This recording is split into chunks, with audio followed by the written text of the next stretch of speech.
الرحمن على العرش استوى കാരുണ്യവാനായ പടച്ചവൻ അല്ലാഹു അവന്റെ അർശിൽ അധിപനായിരിക്കുന്നു എന്ന് പറയുമ്പോഴും ഇസ്തിവാഉൻ യലീഖു ബിഹി, ഒരു മനുഷ്യൻ കസേരയിൽ ഇരിക്കുന്നത് പോലെ, ഒരു രാജാവ് സിംഹാസനത്തിൽ ഇരിക്കുന്നത് പോലെ, ഒരു അബിദിന്റെയോ ഒരു ഖൽഖിന്റെയോ ഒരു സൃഷ്ടിപ്പിന്റെയോ രൂപത്തിലോ ഭാവത്തിലോ അല്ലാഹുവിന്റെ ഇസ്തിവാഇനെ കുറിച്ച് ചിന്തിക്കുക പാടുള്ളതല്ല. എന്തുകൊണ്ട്?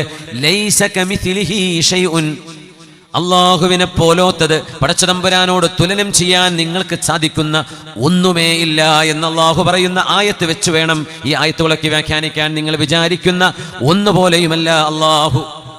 കുന്തു കൻസൻ മഖ്ഫിയൻ, ഞാൻ അറിയപ്പെടാതെ കിടന്നിരുന്ന ഒരു നിധിയായിരുന്നു, ആരും എന്നെ അറിഞ്ഞിരുന്നില്ല എന്ന് അള്ളാഹു പറയുന്ന ഒരു ഖുദ്സിയായ ഹദീസുണ്ട്.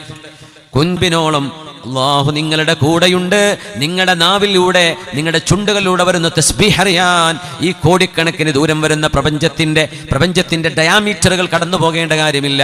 അള്ളാഹുവിന്റെ ഇൽമിലും അള്ളാഹുവിന്റെ ഖുദ്റത്തിലും അവനവന്റെ സൃഷ്ടികളോടൊപ്പമാണ്.